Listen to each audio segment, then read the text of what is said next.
Querido líder, querido pastor, la novia no es tuya. La novia no es mía, es la novia de Él.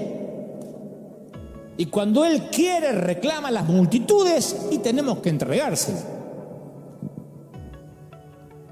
La arrogancia no es algo que Dios quiere que llevemos. La Biblia no dice que Dios desaprueba la arrogancia, que a Él le desagrada la arrogancia. Dios la aborrece. Lo que una comida infestada de gusanos nos produce a nuestro estómago es lo que la arrogancia le produce a Dios. La soberbia y la arrogancia aborrezco. Proverbios 8:13. Abominación es a Jehová todo altivo de corazón. No hagas nada por vanagloria. Filipenses 2:3. Cesen, cásense, shut up. Las palabras arrogantes de vuestra boca. 1 Samuel 2:3. Dios resiste a los soberbios. 1 de Pedro 5:5. Antes de la caída, la altivez de espíritu. Proverbios 16:18. Jehová asolará, raerá a la casa de los soberbios. Proverbios 14:25. Dios la aborrece.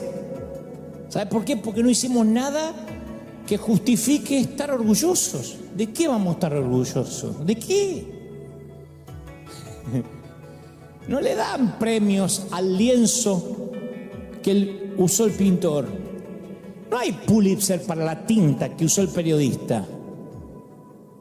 No hay diplomas para el escarpelo que usó el cirujano. Son instrumentos, no reciben crédito por lo que hacen. No somos los merecedores del aplauso. David dice que el pastor guía a sus ovejas por amor a su nombre. No hay otro nombre en la marquesina, ni en los títulos, ni en los créditos. No hay otro bajo el reflector. Y eso no es porque Dios tiene un problema de ego. Nosotros lo tenemos. Dios sabe que nosotros no podemos administrar el éxito, porque no nos conformamos con un poquito de adulación. Queremos tragarlo todo. Y el éxito nos atrofia el cerebro y pensamos que se trata de nosotros. Y olvidamos que somos polvo rescatado del pecado. Porque cualquiera que se enaltece será humillado y el que se humilla será enaltecido. Y con la misma intensidad que Dios odia la arrogancia, ama la humildad. Yo soy manso y humilde de corazón, dijo el Señor. Jehová es excelso, atiende al humilde, mira de lejos al altivo. Yo habito con el humilde, miraré a aquel que es pobre y humilde de espíritu. Y mira todo lo que le da al humilde, le da honra. A la honra le precede la humildad. Sabiduría, con los humildes está la sabiduría. Dirección, le enseñaré a los mansos su camino. Gracia, le da gracia. ¿A quién le da gracia a Dios? A los humildes. ¿Cómo le va a dar gracia a los orgullosos que quieren, que porque tienen la sana doctrina no la necesitan? Les da seguridad y los hace lindos. Hermoseará a los humildes con la salvación. ¡Oh! Viste que hay gente que uno, independientemente de la edad, de su fisonomía, hay gente que la salvación la hermosea y a otros los bautizan limón. ¡Aleluya! Estoy esperando la venida de Cristo y irme de acá. Voy a decir, pero pucha, menos mal que lo agarró Dios, lo llega a agarrar el diablo y es Chucky. En la obra Amadeus, Antonio Salieri es un hombre a quien la envidia le destruye el alma. Y él anhela crear música para la gloria de Dios. Pero claro, está el genio de Mozart, que intensifica el dolor de su propia mediocridad. Salieri no es Mozart. Entonces la envidia de Salieri lo lleva al resentimiento, al odio, a la traición, hasta que intenta hacer pasar como suya una obra de Mozart. Y Salieri, como todos los envidiosos de primera clase, cree que Dios es injusto con él. Él cree que Dios tiene la obligación de hacerlo mayor que Mozart. Porque la envidia siempre lleva esa sensación de sentirte víctima. Me lo debes, me lo merezco, yo sirvo al Señor. Y Salieri se perdió la posibilidad de ser feliz, porque, claro, él no tenía el don de Mozart, pero tenía otro don. Él podía haber reconocido el genio de Mozart, proclamarlo al mundo, abrirle las puertas, darle oportunidades que hubiesen enriquecido su vida y su mundo. Pero se negó a tener ese gozo. Él solo quería ser el novio. Y él no era el novio. Y acabó sin vida y sin ningún gozo en absoluto. Y el Señor quiere que entendamos más que nunca que somos los amigos del novio. Que la iglesia no es nuestra. Mirá cómo Dios vino y hizo... y desapareció la iglesia tal como la conocíamos hasta aquel día. Fíjate cómo tantas iglesias ahora tienen que hacer reuniones con distancia social y con tapaboca, el 25% del edificio. Dios hace lo que quiere. Fíjate cómo los que creían tener controlada a la gente, ojo, no van a mirar a aquel falso profeta, no vayan a visitar aquel congreso, mirá que si te vas a aquel concierto sin mi bendición, te quito la cobertura y te maldigo. Mirá de qué sirvió.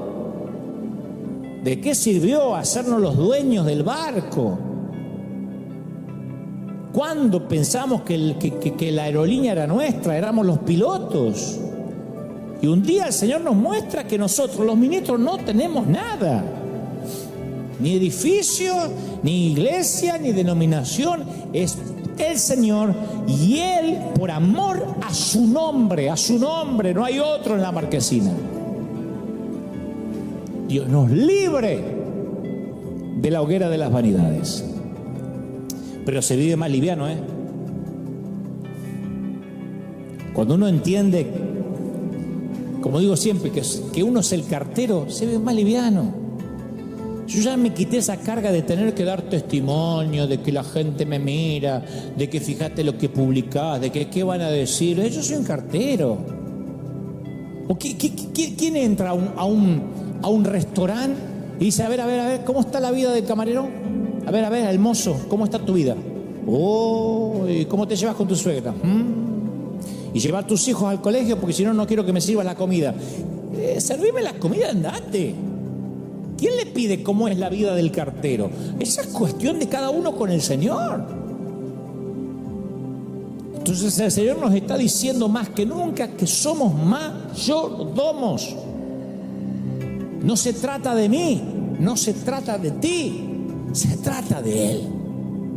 Se trata de ir a la cruz. Voy a orar por ti.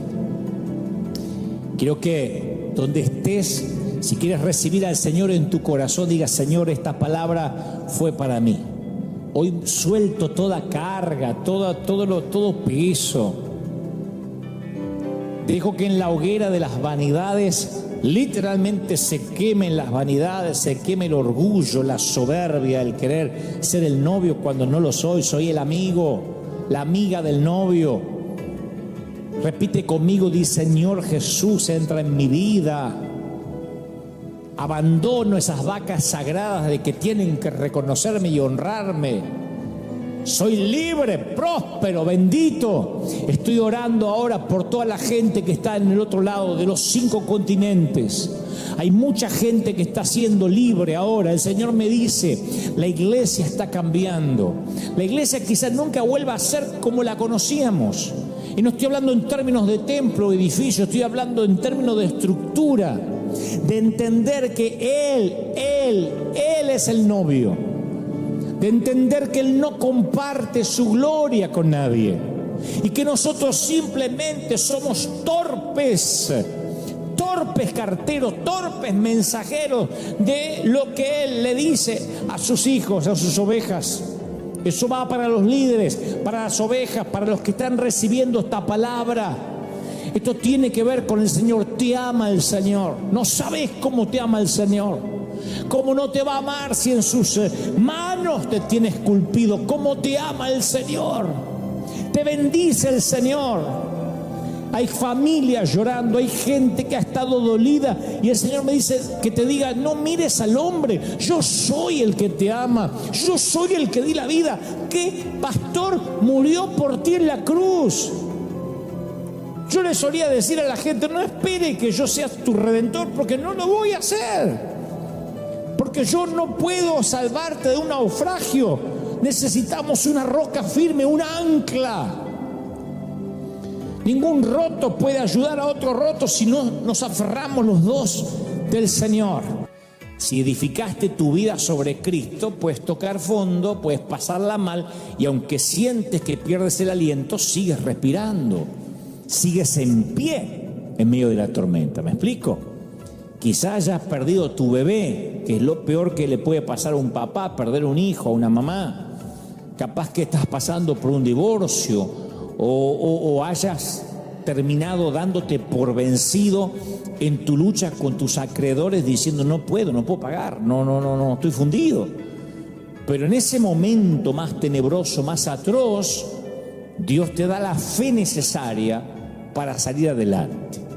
Y cuando regresabas del fondo, cuando tocas fondo y regresas hacia la superficie, lo hace con un nuevo don, que eso también lo hablamos acá en uno de los mensajes durante esta pandemia. Un nuevo don, haber visto a Dios en el fondo. Y eso es mayor que el dolor más agudo que el enemigo haya traído a tu vida o a mi vida. Porque en el fondo está la fidelidad de Dios. En el fondo hay roca. Por eso necesitamos una buena cuota de verdad descarnada. Necesitamos leer la Biblia, como digo, cada domingo, y ver a Jesús con ojos nuevos. Convengamos que al menos dos cosas hacen que la Biblia sea absolutamente única. Primero, que es palabra viva, literalmente. Cuando leemos las Escrituras, estamos inhalando lo que el Espíritu Santo exhaló hace miles de años. Segundo, nunca uno llega al fondo de la Biblia, uno dice, ya me la leí toda, no, porque es como un caleidoscópico, es caleidoscópica la cosa. Uno se mete y va descubriendo nuevas vertientes, nuevos caminos. No importa cuántas veces leas la Biblia, nunca se hace vieja, nunca se hace viejo lo que leemos, porque es atemporal y es oportuna. Entonces la Biblia, como decíamos también el domingo pasado, fue compuesta por más de 40 escritores, más de 15 siglos, en 3 idiomas, en 3 continentes. Y estos autores van desde agricultores y pescadores a reyes y poetas, a profetas, a prisioneros de guerra, y abarca casi todos los temas bajo la ley del sol: la historia, la poesía, la profecía, la cosmología, la teología y las guías que se vayan a inventar. Sin embargo, a pesar de que toca cientos de tantos temas polémicos, no se contradice. Y por eso es que hay un autor detrás de todo eso. Detrás de cada escritor hay un autor que es el Espíritu de Dios inspirándolo, ¿no? ¿Y por qué mantengo esto de leer la Biblia con ojos nuevos? Bueno, porque yo también mencionaba, y quiero dejarlo claro antes de transmitir lo que Dios me dijo que te diga, que hay una forma muy sutil de idolatría llamada bibliolatría. Y es tratar la Biblia como un fin en sí mismo, en lugar de un medio para un fin. Entonces, el objetivo del conocimiento de la Biblia no es solo el conocimiento de la Biblia en sí. Algunos me han escrito durante la semana y me escriben, me dicen, no me gusta tu mensaje porque no lees la Biblia. O sea, lo que me están diciendo es que la memorizo, la parafraseo, pero no digo, vamos a leer en el San Lucas capítulo 4, versículo tanto en la página tal de la Reina Valera, lo tienen conmigo. Eso es lo que no hago. Por una cuestión de que vayamos rápido al punto, ¿no? Pero algunos dicen, no lees la Biblia de la Biblia como se tendría que hacer. Y me pregunto siempre si Jesús andaba con los rollos de Isaías bajo el brazo. No, Jesús decía, oíste que fue dicho, mas yo digo. O sea, no es necesario aprenderse la Biblia de memoria. El objetivo es aprender a reconocer y responder a la voz de Dios para que crezcas en intimidad con Él a través de las Escrituras. Alguna vez Carlos Anacondia, el querido Carlos Anacondia, me dijo: mira, hay muchos líderes que están enamorados. Así habla él, ¿no? Que están enamorados, pero de la vanidad del éxito, más que de las almas. A mí me quedó eso. Que si a mí me dolió lo que dijo este otro líder de mí cuando tenía 22, 23 años, es que tal vez yo estaba más enamorado del éxito que de la gente, que de las almas, ¿no? La vanidad del éxito. Que por cierto, el término vanidad aparece 75 veces en la Biblia. Su uso mayoritario está en el libro de Eclesiastés, aparece 28 veces y después aparece 10 veces en los Salmos. Y hay otros libros como Isaías, Jeremías, que empatan 8 registros de esta palabra.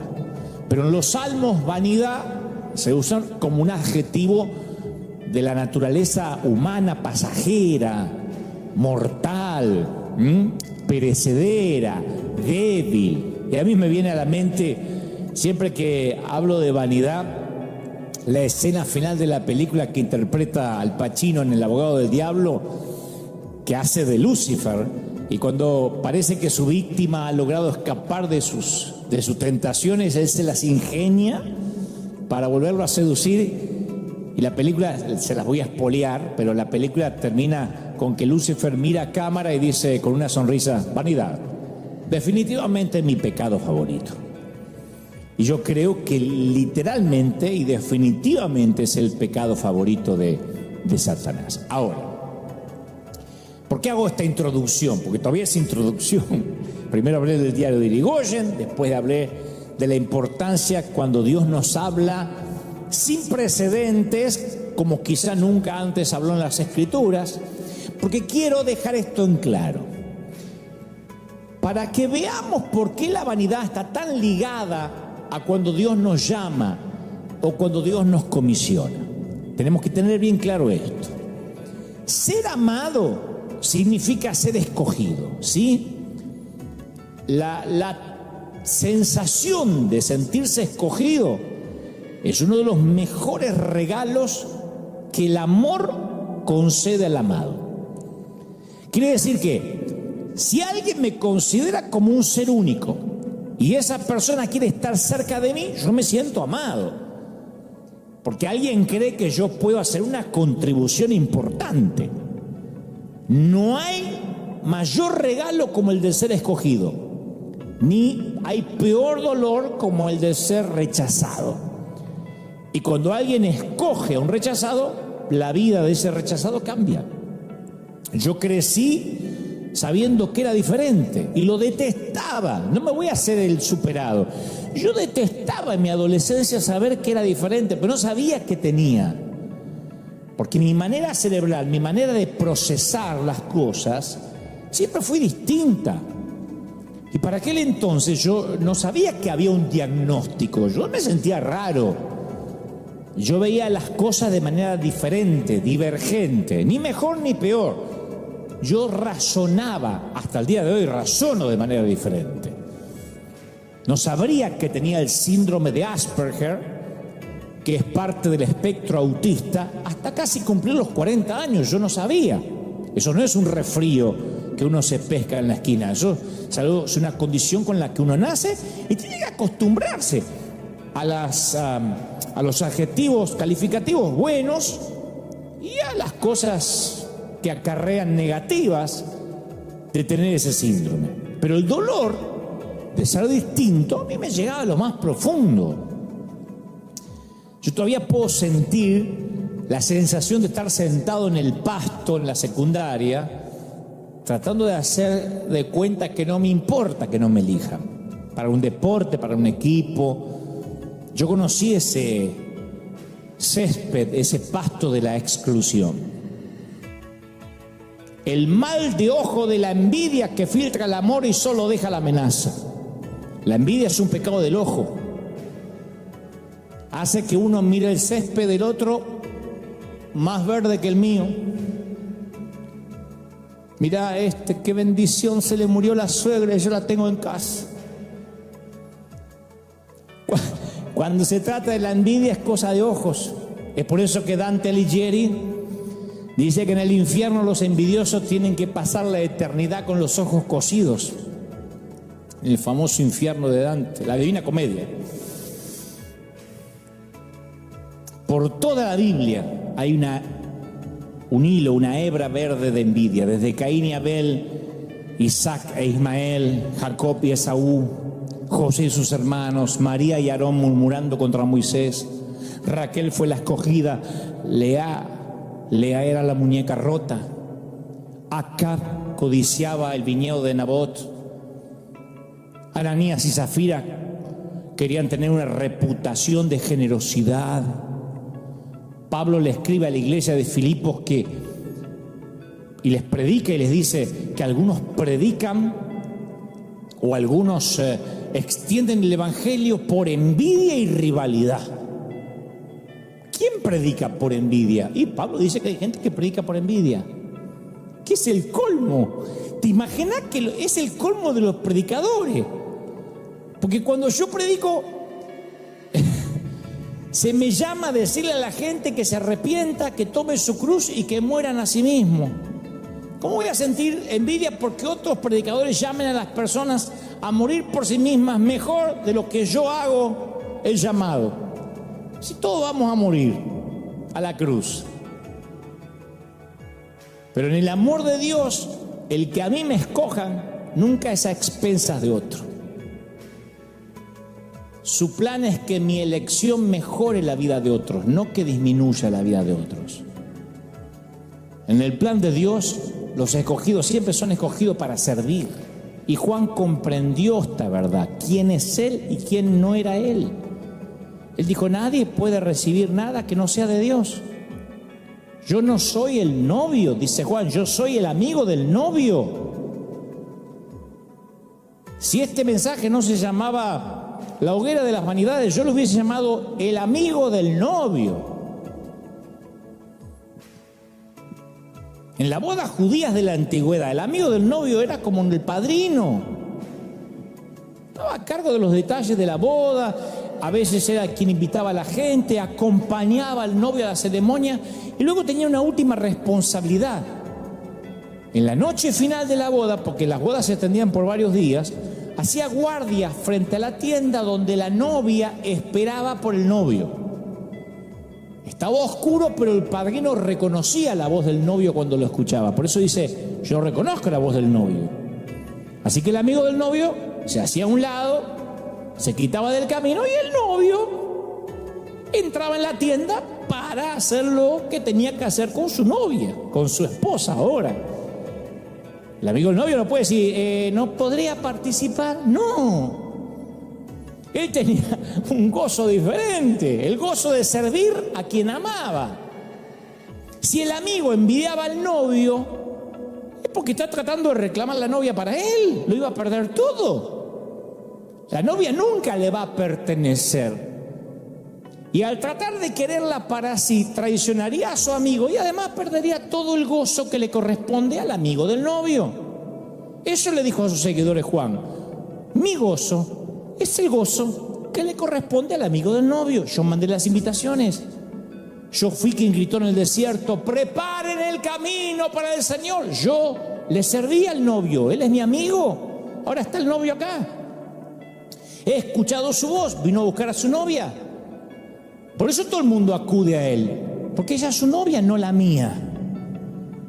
Yo no soy robanovias de nadie. El gozo del prometido le corresponde a él. No crean que esto es doloroso para mí. Yo también tengo felicidad. Mi felicidad, la felicidad de ser amigo del novio. Si yo trato de apoderarme de su felicidad, termino sin ningún tipo de gozo. Ahora mi gozo está completo, no lo voy a perder, no voy a permitir que la envidia destruya mi gozo. No hay nada más poderoso que la sensación de nada que perder, nada que proteger. Para resumírtelo, las personas rotas no tenemos nada que proteger, ni nada que perder. Yo lo único que tenía para proteger lo perdí a los 22 años en un congreso de manera pública. Me liquidaron, me humillaron de todas las maneras que se puede humillar a un predicador. Me dijeron payaso, que yo predicaba con chiste, que mi ministerio se iba a terminar.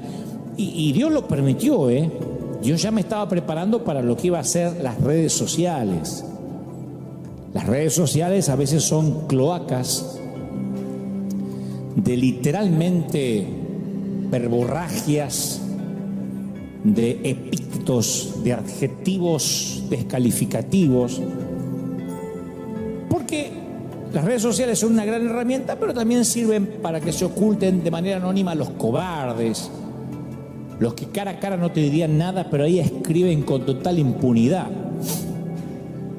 La mayoría que escribe y que critica a lo mejor terminó de ver una página porno, la cerró y se te pone a decir, ¿por qué no lee la Biblia cuando predica? Porque el que critica no es el más santo, justamente es el que quiere equilibrar su balanza de la vida oculta que tiene una doble vida. Cuando digo doble vida no es que de noche se viste de Batman y sale a combatir el crimen, Pero es maravilloso no temerle a nada, ni al sufrimiento, porque como Juan hemos decidido que el Señor nos lleve en sus brazos, no le tememos a los hombres. Esa es la libertad. A mí me preguntan siempre, ¿sos vos el que contesta en las redes? Sí. Y no es que soy un maleducado, a lo mejor porque soy Asperger, pero lo segundo, que no le tengo miedo a la opinión de la gente. Esto lo va a perjudicar a su imagen, me pone alguno. ¿Qué imagen? Los freelance no le temen a la muerte porque saben quién y qué le espera del otro lado. Que al estar roto, ¿quién nos puede quebrar? ¿Somos indestructibles? Dios nos libre de estar lejos de la flojedad de los liberales y del estrechamiento neurótico de los legalistas. Que Él nos permita encontrar el saludable equilibrio de una estima sana y esa humildad extraordinaria que proviene del Espíritu Santo. Pero fundamentalmente que nos ayude a no quemarnos en nuestra propia hoguera de vanidades. Pablo dijo, yo sé vivir en abundancia y en escasez. Y creo que ese es el gran secreto. Si yo voy a un país, porque a veces también me escriben y me dicen, ¿vendrías a tal lado si no hay ofrenda? Eso no es nada con lo que nos ha tocado invertir. Pero yo no iría a ninguna parte para demostrarle humildad a nadie. Solo al Señor, si me lo pide. Y entonces si tengo que elegir, claro, como cualquiera, yo elijo lo mejor para hospedarme. Pero si no hay, tengo el gozo de hospedarme entre las cucarachas. Las bendigo y duermo. Si puedo elegir, me encanta un vaso de vidrio. Si no puedo elegir, tengo el gozo del vaso de plástico. Pero de verdad, si puedo elegir, me visto lo mejor que pueda. Si no puedo elegir, me arreglo con lo que haya. Si yo heredé toda mi ropa de mis hermanos, si yo pasé la infancia con un solo pantalón, me voy a hacer el piqui ahora. Yo sé de dónde vengo, yo vengo de Billinghurst. Como digo siempre, ¿vos sabés dónde es Billinghurst? Nadie sabe dónde es Billinghurst. Solamente los que vivimos en Billinghurst sabemos llegar a Billinghurst porque no queda de paso de nada. Y me voy a hacer el piqui, el estadounidense ahora, el que nací en Beverly Hills. Yo sé de dónde vengo. Lo que dijo Pablo, yo sé quién era. ¿Cómo no voy a estar consciente de la gracia? Y sé dónde voy. Entonces, quien sabe de dónde viene y sabe dónde va, no tiene problema en lavar los pies a los demás. Ese es el secreto de la humildad. La humildad no es estar pobre. Además, yo siempre fui rico, siempre, desde que nací. Solamente que tuve largas décadas sin dinero.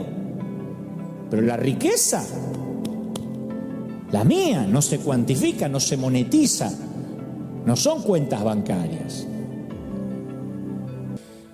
Cuando yo tenía 21 o 22 años, ya hace tiempo, había empezado a predicar desde pibito, desde que tenía 19. Pero a los 21, 22, capaz que 23 también, yo moría porque me invitaran a predicar en congresos importantes, ¿no? Esos donde aparecían muchos conocidos o famosos en el mismo afiche. Yo compartí con tremendos hombres de Dios y yo era un muchacho, un pibito, un chamaquito, como dicen en México. Y mi meta era llenar la agenda de invitaciones de todo el mundo. Yo quería fabricar oportunidades y todo lo que fabricamos con el esfuerzo humano no viene con la garantía de Dios. Pero Dios comenzó a trabajar en mí para crucificar esas motivaciones que eran equívocas. Cuando Dios empezó a sacrificar mis motivaciones, yo dejé de estar buscando oportunidades y fue cuando esas oportunidades comenzaron a buscarme a mí. Afortunadamente y por providencia divina lo aprendí cuando era muchacho y ya no lo aprendí de adulto porque me hubiese dolido. Pero yo me acuerdo, insisto, tenía 22 años, estaba en un gran congreso de oradores de cierto país y yo no sé si sabes cómo funciona eso, pero cuando estás en un congreso como eso, tus motivaciones son puestas a prueba. Porque está el juego de las comparaciones. Mientras mejor le vaya al otro orador, peor te ves vos. Y mientras más mal le vaya al otro, mejor uno se ve, porque la gente compara. ¡Qué tremendo que tuvo fulano! Sí, pero cuando pasó sultano, lo superó. Eso ocurre. Es espantoso, pero ocurre. Y los oradores lo viven. Viven esa presión. Pero en aquel entonces era peor porque yo era inmaduro y muy inseguro. No quería que a otro le fuera demasiado bien y justo antes que yo predicara porque me dejaba mal parado. No quería estar a la sombra de nadie. Y codiciaba los elogios de la gente. Yo recuerdo que luego de mi oratoria, yo tenía 2, 3 mensajes que iba por todo el mundo con los mismos mensajes. Recuerdo que cuando terminé de predicar, detrás mío pasó un ungido hombre de Dios que me destrozó en público, literalmente. No dijo Dante Gebel, pero dijo esos argentinos, muchachitos, que esto y lo otro, pero él le liquidó. Todo el mundo sabía que estaba hablando de mí. Después nos hicimos amigos, dicho sea de paso. Este hombre de Dios parece que se olvidó lo que dijo. Y a modo de perdón, o de pedido de perdón o disculpa, después me invitó a su país y nos hicimos amigos. Yo nunca mencioné más el asunto. Pero mientras que me estaba liquidando, y yo tenía 23 años, el anfitrión del congreso, me acuerdo que puso la mano así sobre mi rodilla, estaba sentado al lado y me dijo: no te preocupes, Dante, esto te va a ayudar en el carácter. Y me tocó así la pierna, la rodilla, como diciendo: vamos, no te preocupes. Me hizo acordar aquella historia donde una vez cuentan que un estudiante subió a predicar con mucha confianza y bajó muy humillado, ¿no? Porque le fue mal. Entonces dicen que Spurgeon le dijo: si hubieses subido como bajaste, habrías bajado como subiste. Y es que no se consigue honra a base de buscar honra. Se consigue honra a base de dar honra. Pero yo no lo sabía. Pasa que todos queremos equivocarnos cuando nadie nos está mirando. Y uno quiere hacer lo correcto cuando alguien o todos te están observando. Pero mientras uno no crucifique las opiniones de los demás, ¿qué van a decir de nosotros? No podemos cumplir con nuestro destino. Uno tiene que morir literalmente a la aprobación de los demás, al qué dirán. Si no, uno no puede en este negocio del reino servir al Señor. Una de mis metas desde hace muchos años es ser en privado una mejor persona de la que soy en público. No llegué todavía, pero esa es mi meta. Yo quiero que aquellos que más me conozcan, los que conozcan a Dante en intimidad, sean quien más me respeten, quien más me admiren, no que digan: no sabe lo que es este tipo cuando no hay una cámara, no sabe lo que es este cuando no lo están mirando. Bueno, esa es mi tarea, mi meta, achicar la brecha entre lo que soy en público y lo que soy en privado, que cada vez pueda parecerme más el uno al otro, que no haya diferencia, ¿no? Esa es la esencia de quién soy en realidad. Pero el amor confiere una especie de exclusividad al ser amado. El amor dice, yo te escojo, quiero estar de tu lado. Y para las personas rotas, las personas con espíritus amputados, corazones y almas torcidas, señores, eso es la vida. Ser escogido implica por lo menos 4 factores, 3 de ellos positivos. Hoy meditaba en eso. 1, casi lo obvio, que cuando me escogen me consideran único, irreemplazable. Cada ser humano clama porque se lo reconozca como especial. No queremos ser uno entre muchos. Bueno, se murió, lo reemplazamos. Queremos ser únicos. Número 2, cuando me escogen, me reconocen como alguien que tengo algo para aportar, ¿no? Que mi singularidad es positiva. Tengo un don que va a marcar la diferencia. Tengo algo que va a ayudar al equipo. Las personas escogidas, ¿qué son? Significativas. Por eso se escriben y se leen sus biografías, porque sus historias son importantes. Tercero, cuando me escogen es porque alguien me quiere, alguien me estima. No estoy aislado, no estoy desconectado, se me quiere, yo pertenezco. Cuando Dios nos escoge, Él nos imparte todo lo bueno que viene con esa elección, con ese llamado. Pero cuarto, es que en nuestro mundo caído, el término escogido tiene una cuarta implicación que no está presente en el corazón de Dios. En nuestro mundo, ser escogido casi siempre significa que nos escojan a expensas de otro. En nuestro mundo, que nos escojan quiere decir ser mejor o superior a alguien, ser objeto de celo, ser el favorito. ¿Me explico? En nuestro mundo, la lucha por la elección se convierte en un juego competitivo y el premio de consolación para los perdedores es una pequeña criatura conocida como la envidia. La gente rota no califica. En este mundo, el valor de la selección aumenta en proporción a cuántos otros son rechazados para la misma distinción. Nos pasa cuando enviamos la ayuda financiera a los países. Las fundaciones elegidas dicen gracias, gracias, y los que no son elegidos dicen, pero a nosotros no nos eligió, ¿dónde está el amor de Dios? No se puede bendecir a todo el mundo para que nadie se ofenda. Si una dama es escogida como Miss América, significa que otras 50 fueron rechazadas, sin mencionar a las miles que ni siquiera llegaron al desfile final. O sea que la selección en este mundo caído viene a expensa del rechazo de otros. ¿Qué es lo que sucede con lo que decimos siempre? Los que se creen dueños de la sana doctrina, los que se creen que son los únicos que se van a ir al cielo. Dicen, somos la iglesia escogida, mientras que las otras liberales son rechazadas. Yo soy el siervo de Dios, no ese payaso. Y cuando llegamos al camino del Señor, nuestro deseo es que la puerta esté abierta, que la gracia sea abundante para perdonarnos. Y una vez que entramos, de alguna manera ese deseo se invierte. Ahora queremos que la puerta se haga más estrecha para que la gentuza quede afuera.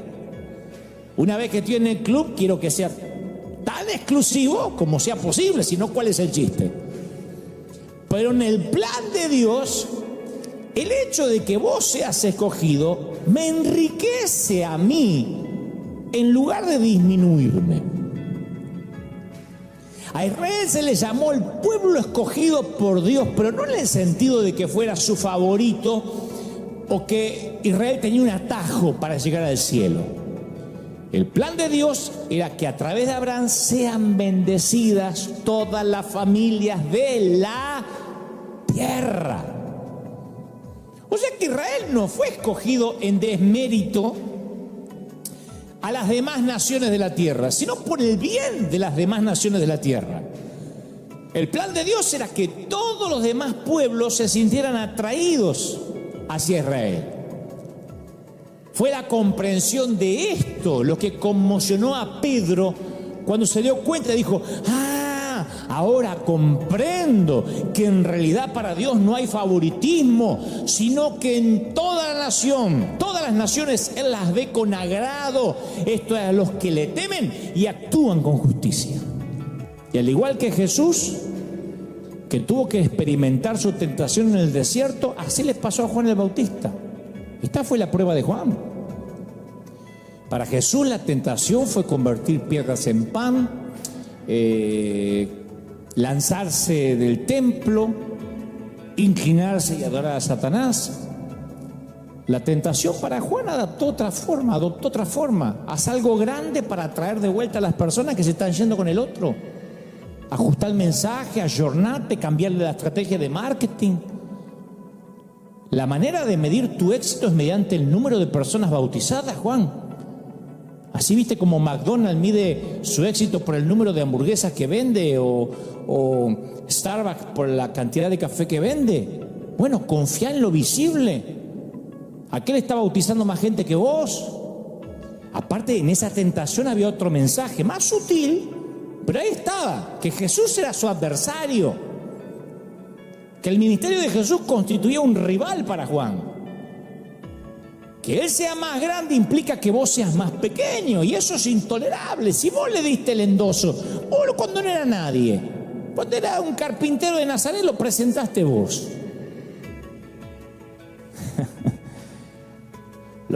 Cualquier parecido con la realidad es mera coincidencia, ¿eh? Los seguidores de Juan lo amaban, pero ese era un tipo de amor harapiento. Un tipo de amor miserable que lo iba a destruir si él les prestaba atención. Saúl fue el guerrero de Israel y se nos cuenta que era tan alto que los demás apenas le llegaban al hombro. Era de los más altos, si acaso el más alto de todo Israel. ¿Y sabe qué pasa? Que uno se termina acostumbrando a ser más alto que los demás. Cuando ves todo de más arriba, tiene su encanto. No me voy a hacer acá el que orino agua bendita. A veces estar un poquito más alto en cualquier cosita, te hace sentir, te gusta, nos gusta. No nos gusta que alguien asome su cabeza en el lugar que está reservado para la nuestra, pero pasa. Pero nuestro mundo juega un juego diferente. Solemos tener reacciones instintivas críticas y comparaciones competitivas que nos alejan del amor. ¿O no? Vemos a alguien manejando un auto caro o que viste ropa de marca, ¿y qué pensamos? ¿Cómo le gusta la plata? Ahí sí, perdió la humildad. ¿Viste? Tiene suelas rojas bajo el zapato. Dejó de ser humilde. Cuando era humilde tenía suelas negras. Ahora, si tiene un auto que se cae a pedazos y los zapatos despegados, ¿qué pensamos? Y algo debe estar haciendo mal, algo habrás hecho. Si no, Dios ya te habría bendecido. Si alguien se queja, pensamos, y te falta fe, no confías en Dios. ¿Cómo confesar que estás enfermo? Pero si alguien te ve que siempre estás feliz, que estás bendecido, decimos, y es que vive el evangelio de la prosperidad. Deja que ya va a morder el polvo. O sea, todo concluye en: esta persona tiene algo que yo quiero. O yo quisiera tener su inteligencia, o su apariencia, o su ministerio, o su clase, o su dinero. O yo quisiera por lo menos que él no lo tuviera. Si yo no puedo tener esas cosas, sería más fácil si nadie más las tuviera. Y estos pensamientos me llevan a jugar el juego de la hoguera de las vanidades. Al comienzo del ministerio de Jesús, los discípulos de Juan el Bautista vinieron a Juan, ¿no es cierto? Y le dijeron, porque Juan tenía sus discípulos, sus seguidores, estaban con el número 1 del momento. Convengamos que Juan el Bautista era el number 1 del momento. De repente aparece otro por ahí, le dice, Rabí, fíjate que el que estaba contigo, al otro lado del Jordán, de quien tú diste testimonio, o sea, de que tú lo respaldaste, ahora está bautizando y todos acuden a él. Es una acusación. Están diciendo encima que lo respaldaste al tipo, ahora el tipo se hace sus propios bautismos. Estaba muy preocupado porque el índice de audiencia de Juan estaba decayendo. Y Juan estaba a punto de perder su trabajo. Entonces le llevan esto a Juan la noticia del descenso de su fama. Dice, mirá que te bajaron los seguidores en Instagram. Se está ganando este. Y esperan verlo reaccionar de un modo negativo. Y Juan, capítulo 3, versículo 27, relata, respondió Juan y dijo, no puede el hombre recibir nada si no le es dado del cielo. Vosotros mismos me sois testigos de lo que dije. Yo no soy el Cristo. Yo soy el que está enviado delante de él. El que tiene la esposa, escuchen esto, es el esposo.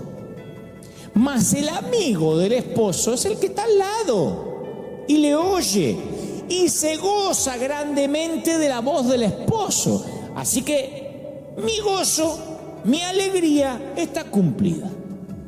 Es necesario que él crezca, famosa frase, ¿para qué? Para que yo mengüe, para que yo me achique. ¿Qué está diciendo Juan? Nos está enseñando lo que significa ser llamado. Porque eran precisamente la posición y la prominencia, la apariencia externa del éxito, lo que Juan iba a tener que dejar ir. Ser escogido por Dios no es cuestión de aferrarse, sino aprender a dejar ir. Si hubo algo en lo que Juan era un experto, era en dejar ir. Él desde el principio supo que Dios lo había escogido para una tarea especial. Y este llamado, esta selección, le iba a costar todo. Yo no sé si pensaste que para llevar a cabo su ministerio Juan tenía que dejar ir todas las esperanzas, las aspiraciones normales de una vida normal en el primer siglo.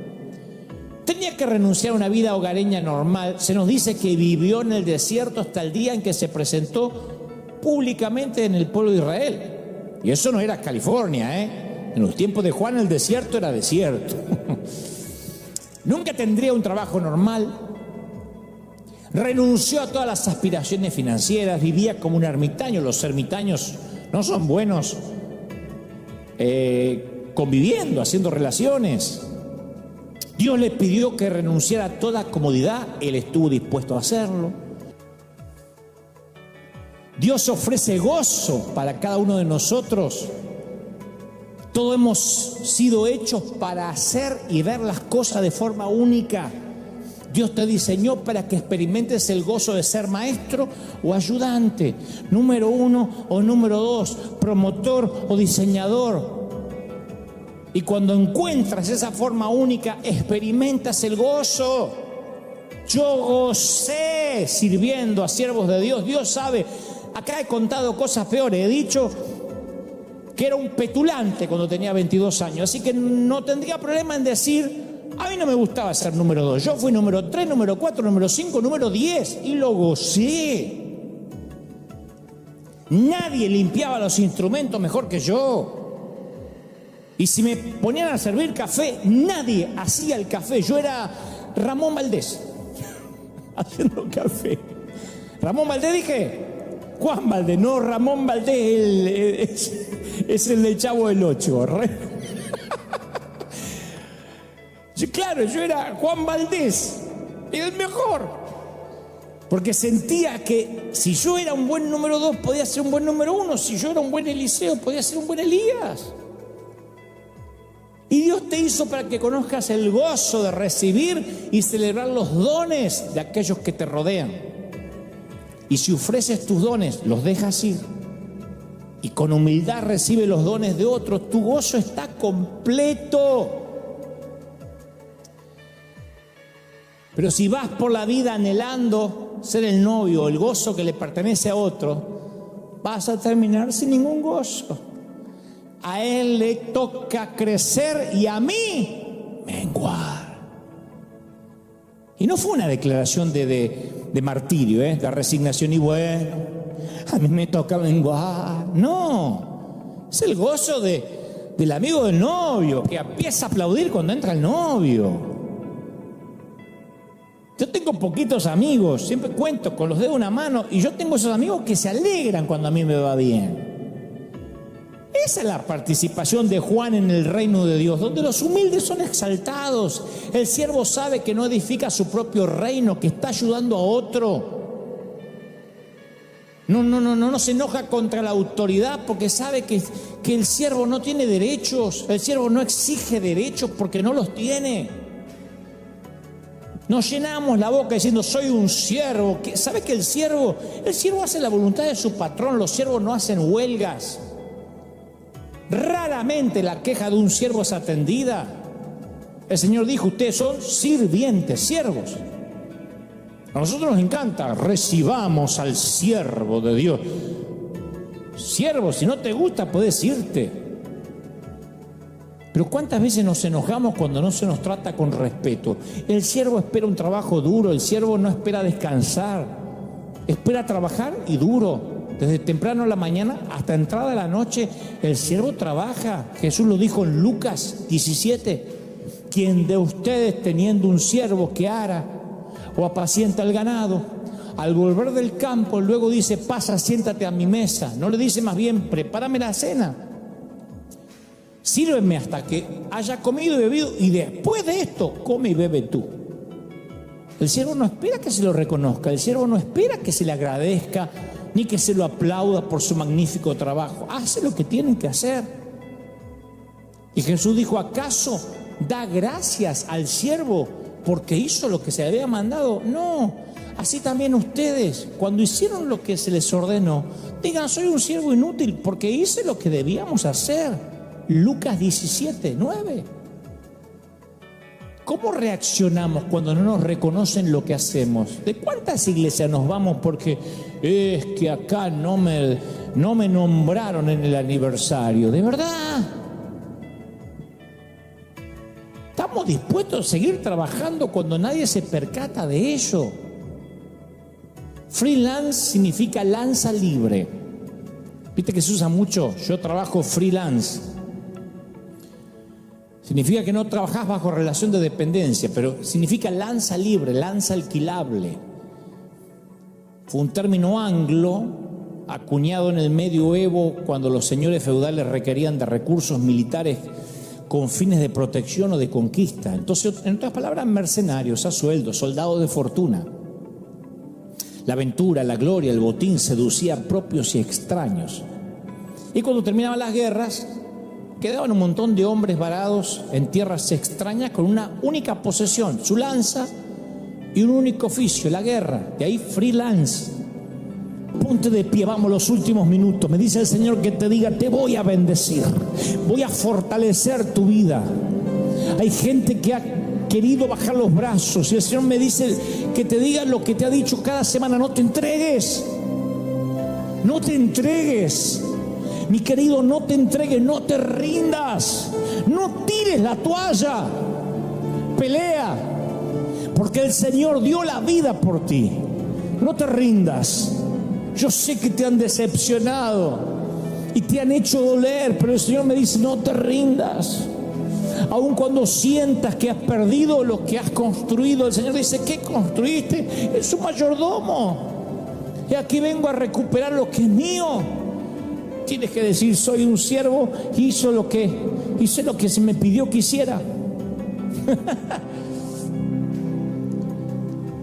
Bendito sea el Señor. ¿Cómo te ama el Señor? No me voy a cansar de decírtelo. ¿Cómo te ama el Señor? ¿Cómo te ama el Señor? No sabes cómo te ama el Señor. Cuando me toque irme de River, me voy a llevar unos cuadritos, si es que tengo un lugar, que tengo en la oficina. Es todo lo que tengo. Ni las cámaras, ni el edificio, no hay nada, nombre mío, no hay nada que yo me pueda llevar. Y eso me mantiene oxigenado, limpio, viajando liviano y sabiendo que soy un cuidador. No me llevo el avión a estacionar en el garaje de casa. Soy un piloto de una nave insignia que bendice a miles, de un río que no se detiene. pero somos eso, administradores. Y eventualmente nosotros vamos a pasar y Él va a permanecer. Nosotros seremos parte, apenitas un eslabón de una cadena de la historia, y el Señor va a permanecer. Escribe esto en las tablas de tu corazón, átalo a tu cuello por tu salud mental, por tu salud emocional. Te ama el Señor. Y hoy no te hice el diario de Irigoyen. Te prediqué tal cual es la palabra, completa, directa, incisiva. Y así es. No nos corresponde a nosotros decir qué predicar y qué no. Es la palabra absoluta. Que Dios te bendiga. Que Dios haga resplandecer su rostro sobre ti. Iglesia de River, los que no son de River, los que están hoy por primera vez, gracias por estar ahí firmes como talón de oso. Te voy a dejar con la placa final para que te puedas comunicar con nosotros. Por lo pronto ha sido una bendición estar ahí. Gracias. Gracias por sembrar, gracias por ser parte. Que tengas un gran domingo. Escuadrón de búsqueda en combate contra las filas invasoras. Seguiremos aquí, todos o nadie, peleando la batalla del Señor. Hasta la próxima, que Dios te bendiga y que tengas un día celestial. Gracias por acompañarnos en este tiempo. Que la paz y las bendiciones de Dios llenen tu vida y te fortalezcan en cada paso de tu camino. Te invitamos a suscribirte al canal, dar un me gusta y compartirlo con quienes también podrían beneficiarse de esta reflexión. Hasta la próxima, y que Dios te guarde siempre. Y la Biblia, que es tu recetario, te dice, si tú das, si tú bendices, el mejor remedio es dar el consuelo que nunca recibiste. ¿Cómo ser sanado? A través de la propia administración. Yo era una persona mucho más rota hace 30 años atrás cuando empecé a predicar.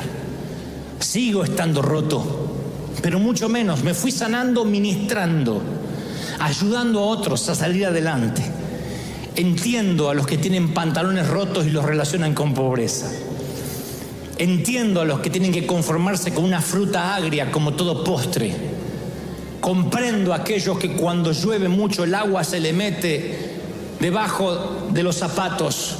Como dije el domingo pasado, mi abuela, la alemana, uno la veía y veía el tronco torcido. Decía, pero qué abuela dura. Pero qué mujer dura. No, nunca sonreía, nunca lagrimeaba. Yo decía, de ahí sale mi papá. Doña Ana Keller era una mujer dura. Pero yo compartía la habitación con ella. Porque cuando ella quedó sola vino a dormir en la habitación del nieto, el nieto menor. Y de noche yo le decía, abuela, contame algo de tu infancia. Y ella empezaba a llorar cuando recordaba que la escarcha se le metía entre los dedos cuando tenía 11, 12 años, porque salía a levantar la cosecha. Dice, a mí me sacaron del colegio y me dijo mi papá, a trabajar, mija. Vamos. Y cuando pueda tener hijo, me tiene un hijo y se va. Pero acá va a levantar la cosecha. Y ella lloraba. Y yo le decía, abuela, ¿te duele mucho lo que tu papá te dijo? Y dice, no, todavía siento el dolor del hielo. 90 y tantos años la vieja. Y todavía sentía el dolor de hielo entre las comisuras de sus dedos. Esto significa de que cuando uno ve un tronco troncido, siempre hay un retoño que sufrió y ese dolor te alcanza. Pero la abuela decía, yo voy a ayudar a las niñas que están trabajando, porque yo sé lo que están pasando. Ella sabía que el remedio era ministrar. Dar y con la misma vara que mides serás medido. La vacuna se hace siempre con la infección. El antídoto siempre se hace con el veneno. La mejor gente para ayudar a otros son aquellos que han vivido, que han sufrido. Nunca podrás sanarte hasta que no uses tu dolor para ministrar. Eso, la administración le da sentido al dolor, la administración le da sentido a la vida. Cuando tú ministres, te dice, por eso me pasaba lo que yo estoy pasando. Cuando tú ministras, te sanas. Pero no esperé sentirme perfectamente bien y saludable para ayudar a otros. Alguien me dijo, si te sientes más o menos bien, si sientes que estás en recuperación, ayuda a ministrar. Sé un canal de bendición para otros, para que Dios te pueda sanar a medida que tú sanas, a medida que tú bendices. Y para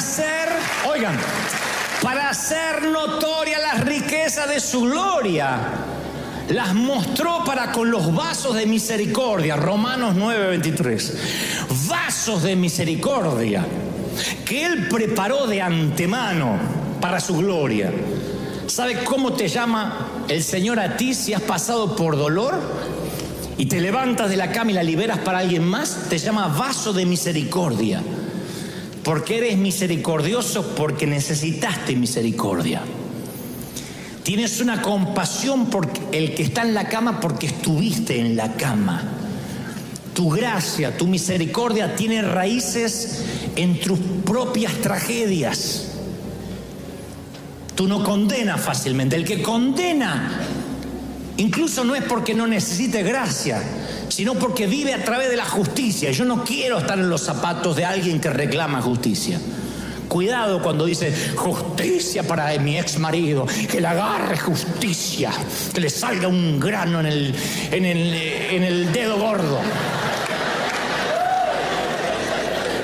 O más arriba, no sé dónde aparece el grano. No pida justicia. Porque si pide justicia para él, vendrá justicia para ti. Tú no quieres la justicia para ti. Te aseguro, cree lo que te diré. Tú no quieres justicia para ti. La justicia no es buena, porque si Dios te tiene que condenar por justicia, estás condenado antes de que empiece el juicio. Tú necesitas misericordia todos los días. Y para hacer un vaso de misericordia, para que la gente te vea como un vaso y dice, uy, hay misericordia, y te beba, tú tienes que haber pasado por el dolor. Solamente el que atraviesa una tormenta entiende al otro. Por eso yo insisto, cuando se está terminando el año, uno tiene que enseñarle a la próxima generación cómo evitarle la escuela de los golpes duros. Es imperante que rompamos ese ciclo de los mismos dolores, generación tras generación. Tenemos que levantarnos de la cama y los que están sufriendo decirles, bueno, te voy a ayudar a salir, porque yo pasé por eso. Entonces uno deja de condenar a aquel que dice, yo tengo una inclinación con la que estoy luchando, otros están atados a la pornografía. No digo que los celebremos, ni aplaudamos, ni busquemos licencia para pecar. Lo que trato de decir es, tenemos que entender a los que sufren si hemos sufrido, si hemos pasado. Quedarte estancado en la vida es saber que te falta poco para llegar a esa felicidad que tanto anhelas, pero tampoco estás en la tristeza, estás en la mitad, estás estancado. La gente que está doblada del dolor está estancada en 2 pisos, así lo veo yo. Es gente que ha sufrido tanto que se quedó ahí en la mitad. ¿Cómo sobrevive al estancamiento? Protegiéndose del dolor. ¿Qué es lo que hacemos cuando no permitimos que el Señor intervenga quirúrgicamente? Se los digo con conocimiento de causa. He hablado con mucha gente que ha sido tan lastimada que lo que hacen es generar una armadura en derredor del corazón. Por ejemplo, una dama que han jugado con sus sentimientos, que la han usado como un bote de basura simplemente para quitarse sus ganas hormonales de tener sexo. La mujer cierra su corazón, y cuando cierra su corazón lo protege, obviamente. Va a ser una abuelita con el corazón protegido, pero ese corazón va a estar tan protegido que no va a poder ni dar amor ni recibir amor. Cuando uno cierra el corazón, es verdad que lo protege, pero nada entra y nada sale, no puede dar, no puede bendecir, es un estado de purgatorio emocional. Eso lo hacemos la mayoría de los seres humanos. Nos lastiman con algo y decimos, nunca más. Un socio nos estafa, nunca más me asocio. O en su defecto, si volvemos a confiar en un socio, tomamos cientos de recaudos. Pasamos la Navidad con el abogado en el medio por las dudas. ¿Por qué? Porque cerramos el corazón. Porque quedamos como los pollitos lastimados. Mi papá criaba gallinas y pollos. Y cuando un pollito se lastimaba, principalmente de un lado, los pollos, por si nunca vieron un pollo vivo, tienen un ojo de cada lado. No, porque a uno solo lo ven congelado. tiene un ojo de calado. Entonces cuando se lastima una parte no ve del otro ojo, entonces el pollito siente un ruido así y se asusta. Entonces mi papá siempre me decía, no corras como pollo lastimado. Cuando uno se lastima, tiene miedo a cualquier cosa, la ve como una amenaza. Cualquier cosa que les extraña es una amenaza, y ante la amenaza se cierra y trata de proteger el corazón, es un instinto básico. Pero cuando bloqueas el dolor, cuando haces eso para que no te duela más, también bloqueas los demás sentimientos. Y cuando bloqueas los demás sentimientos, te vuelves una persona, como dice la Biblia, con corazón de piedra. Los sermones no te tocan. Hay gente acá que se congrega que los mensajes no les llegan. Y si alguno más o menos le llega, dice, le vendría bien a la fulana, ¿por qué no vino? No se lo toma para sí mismo. No es porque sea carnal, es porque cierra su corazón, porque lo está protegiendo. El sexo no la toca, o no lo toca en el caso que sea un caballero. Las caricias del cónyuge no logran tocar el lugar que realmente le duele. Hay muchas personas acá que las noches de pasión los dejan vacíos. Él no sabe que cuando pone los brazos a tu alrededor ni siquiera te está tocando, porque hiciste una suerte de armadura. Es como si tu corazón estuviese encerrado en una membrana plástica, en una burbuja. Y no solo es en cuestiones de hacer el amor, en cuestiones de vivir. Hay gente que nunca más abre su alma y vive su vida en cuarentena. El dolor lo tiene en cuarentena, en cuidados intensivos. Y entonces parece que vive, parece que ama, parece que acaricia, parece que besa, pero parece. La vida te ha lastimado tanto que realmente si te pudieran ver en una radiografía espiritual te verían encorvada o encorvado. El dolor te ha doblado y te has protegido como pudiste, porque uno en la vida, mi querido, vive como puede. Uno hace lo que puede, siempre lo digo, no se culpen los padres si se sienten mal los padres, uno es el papá que puede ser, con los recuerdos mal o bien que tuvo y con lo que tuvo que salir adelante. No te juzgues si tuviste que tener 2, 3 empleos para mantener la casa y en el proceso de asfaltar tu casa perdiste el alma de tus hijos. A veces pasa. No es para que tengas condescendencia de ti mismo ni digas, bueno, ya que ni qué, me vale padre. No es para eso.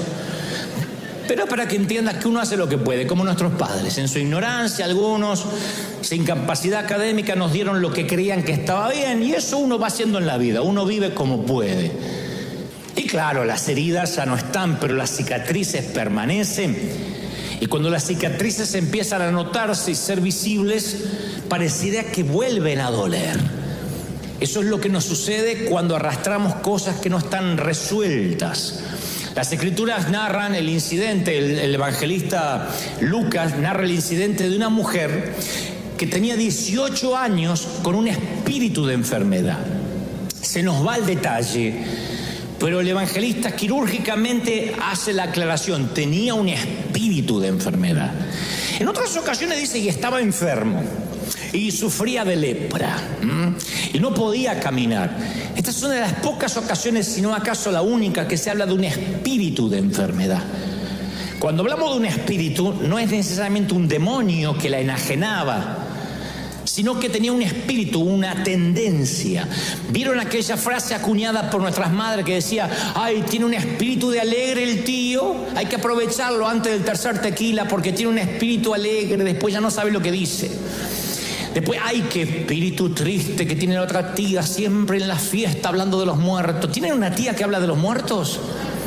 Siempre hay una que te dice por los que están y por los que no están, y te arruinó la fiesta. Y uno dice, pero ¿qué espíritu que tiene? Cuando uno habla de qué espíritu, no está hablando de un agente externo, sino de su propio espíritu, que es un espíritu que tiene la tendencia a la tristeza. Entonces yo quiero pensar que esta mujer tenía una tendencia a la enfermedad y andaba encorvada y en ninguna manera se podía enderezar. Y ahí el Señor hace un milagro, ¿no? Pero el punto es que su espíritu de enfermedad hacía que anduviese encorvada. Yo creo que eso es somatización por excelencia. Que era tanto lo que a esa mujer le había pasado, era tanto el dolor, que terminó por encorvarla, terminó por doblarla, literalmente, y no se podía enderezar. No dice que tenía una joroba, un sobrehueso, un tema muscular. Yo creo que el espíritu de enfermedad, ahí está dando la patología y los síntomas, y el síntoma. La patología era que tenía un espíritu de enfermedad, el síntoma que andaba encorvada. Entonces yo creo que la torcedura de alguien no comienza de la noche a la mañana. En esta ocasión la mujer llevaba 18 años, casi 2 décadas. Uno suele ver un árbol torcido y saca las conclusiones respectivas. Cuando uno ve un árbol torcido dice, mira, se torció el árbol. Se ve que le agarró una tormenta. Los árboles no se tuercen por una tormenta. Ni aun las palmeras de la costa este de los Estados Unidos, que parece que se van a doblar como el junco, quedan torcidas después de una tormenta. Las hojas quedan un poco para el costado, pero luego se vuelven a enderezar. Cuando uno ve un árbol torcido, y esto saben los que plantan, los que han tenido huerta, fincas, saben que un árbol, si está torcido, es porque el retoño estaba torcido. Es la torcedura del retoño, del árbol pequeño, que provoca que el árbol adulto se encorve. Entonces uno, volviendo a la vida diaria, uno ve a una persona con las ramas quebradas. Lo ve con el tronco mutilado. Y lo primero que piensa, uy, mirá qué amargado, tiene un espíritu de amargura. Este es bipolar, ay, qué cara de vinagrada. Se ve que está así por el marido, se ve que está así por la suegra. Y claro, la suegra se le está quedando hace 3 semanas para esta fiesta. Uno saca la conclusión de que esa rama torcida es por algo que le pasó ahora. Pero Dios siempre ve el retoño que debieron haber dejado en paz, que debieron enderezar. Dios ve el retoño joven, Dios ve el árbol joven que está torcido y anhela sanidad. El hombre, el adulto, suele ver a otro adulto y ver que está torcido y hacemos un juicio de valores. Está torcido porque no tiene Cristo, porque es un carnal. Tiene esa cara en todo el culto, yo no sé para qué viene. Uno no ve la historia, Dios ve la historia. Dios no importa, Dios nos ve y no importa o no le importa cuán viejo sea el árbol. Él sabe que ese árbol todavía se ve afectado por la etapa en que fue un árbol joven. Entonces cuando la gente vive queriendo ganarse la gratificación del Padre, sobrevives, estás atascada entre 2 pisos. Porque en lugar de tener tu vida adulta, todavía estás pensando como niño, que mamá y papá esté orgulloso de lo que yo logré. Porque hay padres que nos criaron así. Cuando haces algo malo te lo digo, si es bueno no te digo nada. Si no te digo nada es porque vas bien. Entonces uno vivía haciendo cosas, aunque sea para que te reten, para saber que había conexión. ¿Hasta cuándo uno puede vivir con fantasmas del pasado y no cerrar el año diciendo, no, yo quiero cerrar el año con mi propia vida?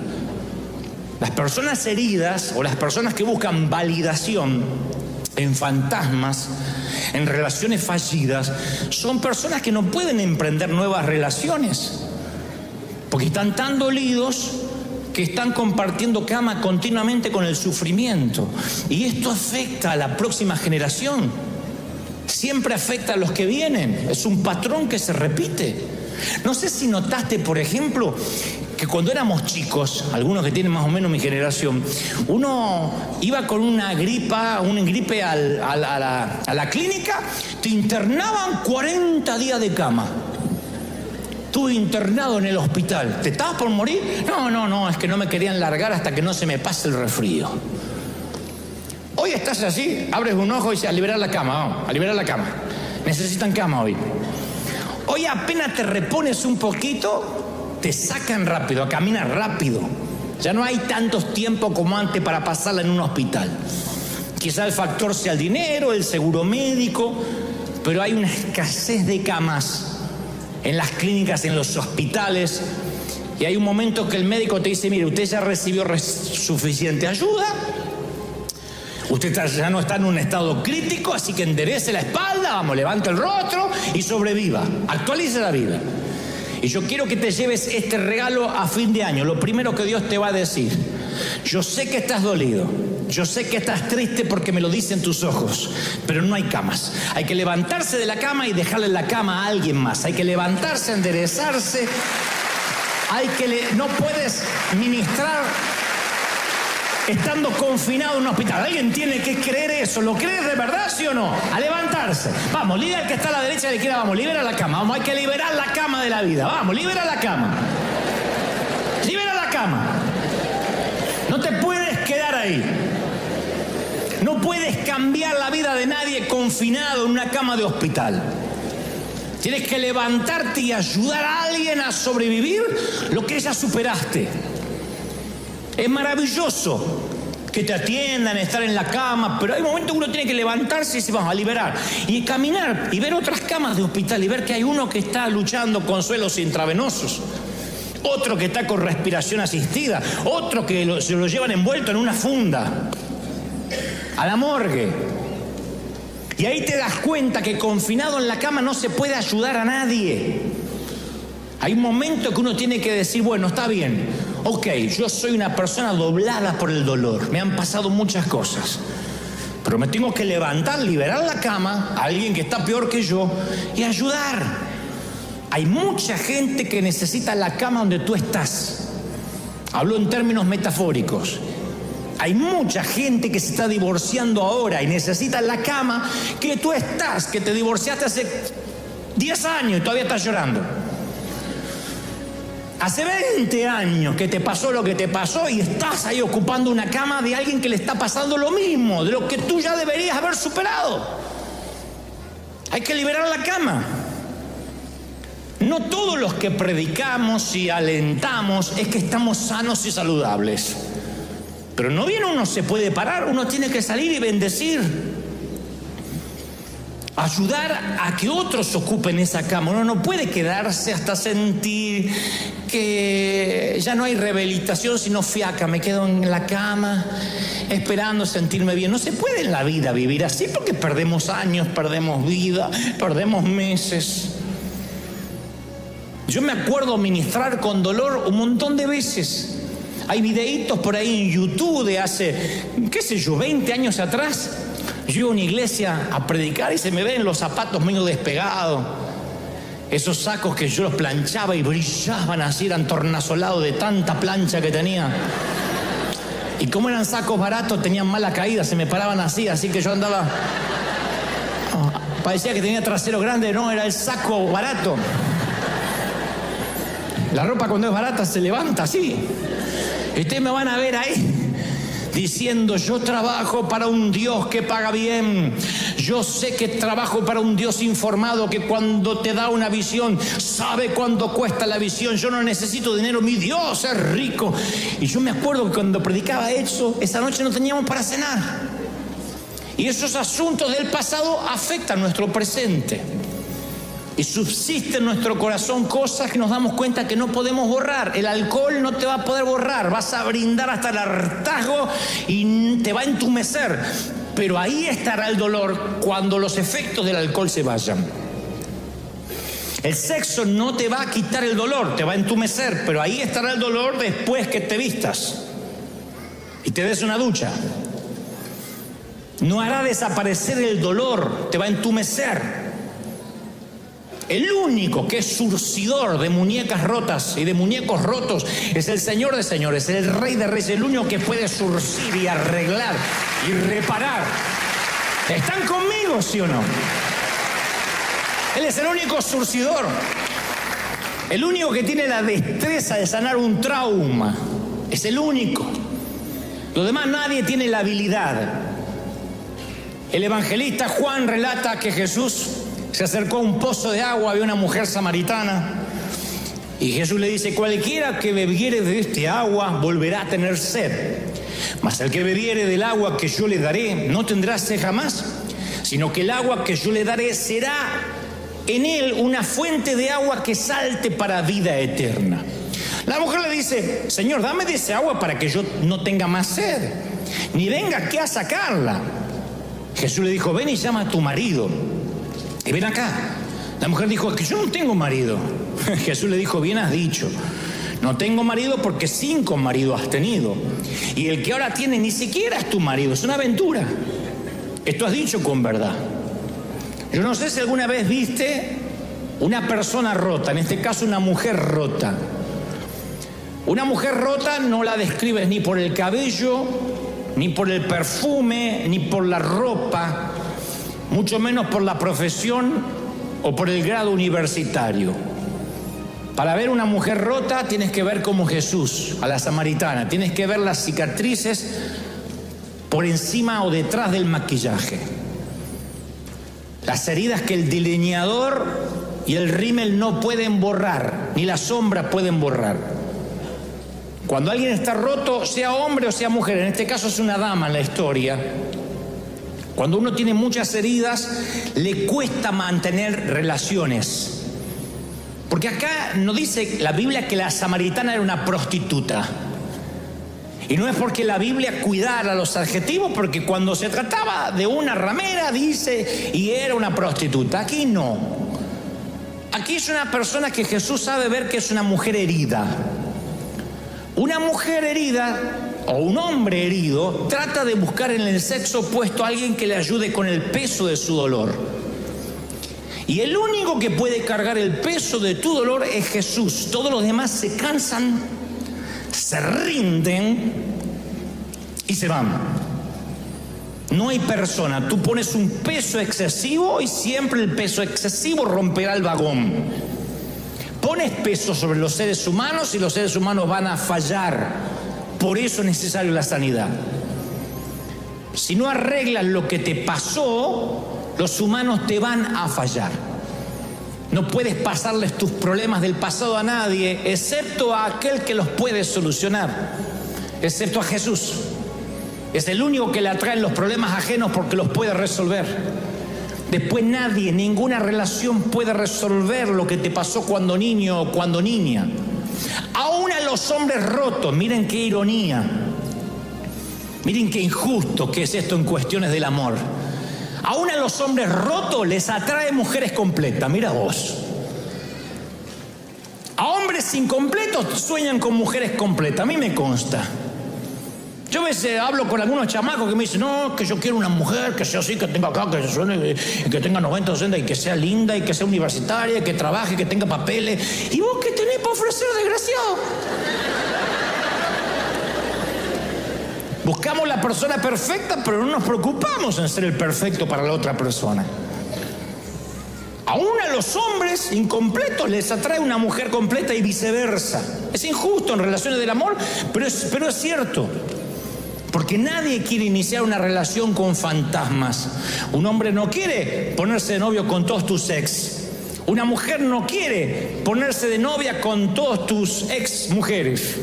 Uno tiene que resolver, cerrar el pasado.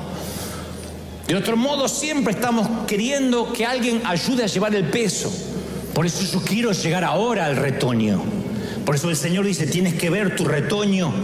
Sana a la niña y verás una mujer libre.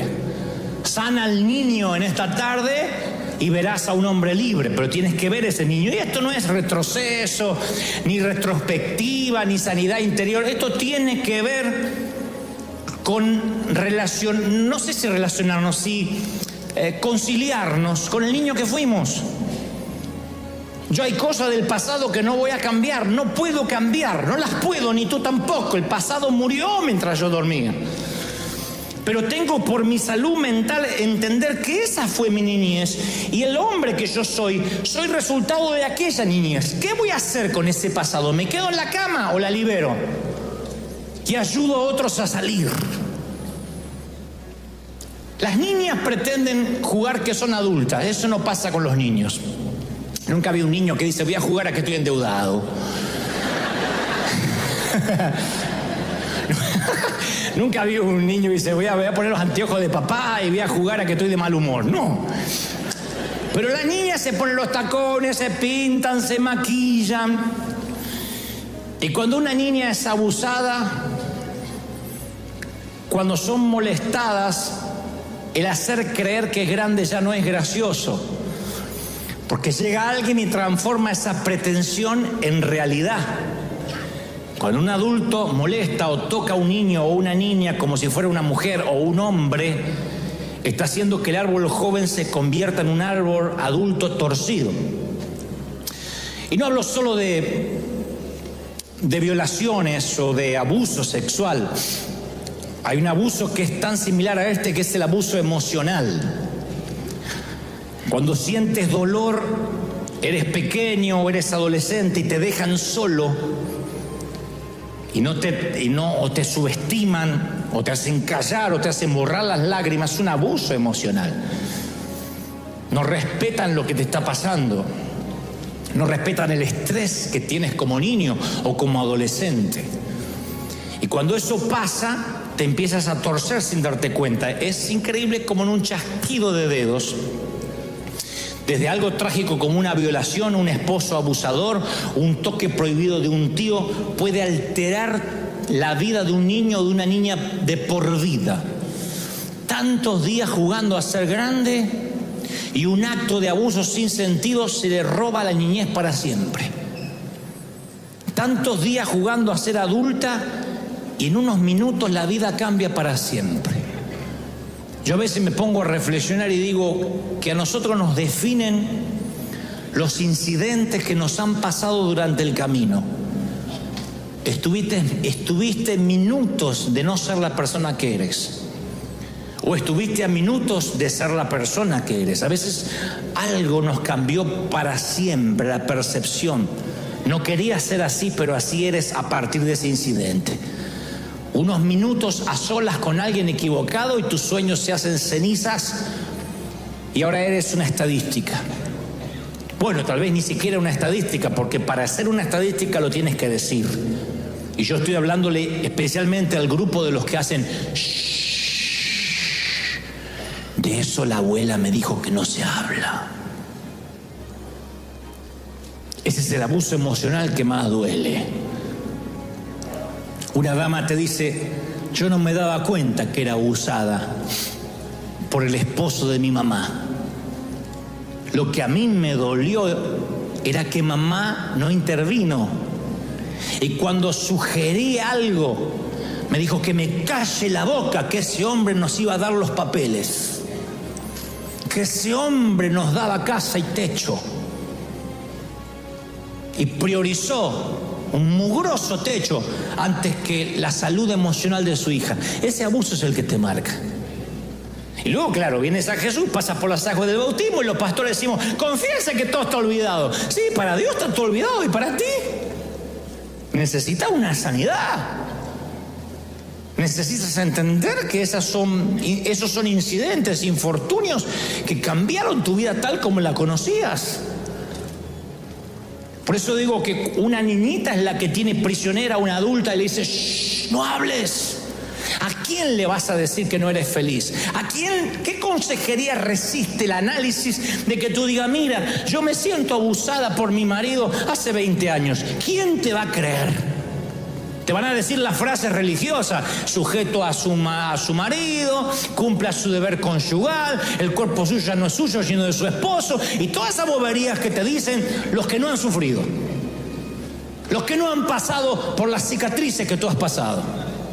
Y el Señor insistía con las personas que tienen dolor, pero no dolor físico necesariamente, sino dolor en el alma, dolor en el espíritu.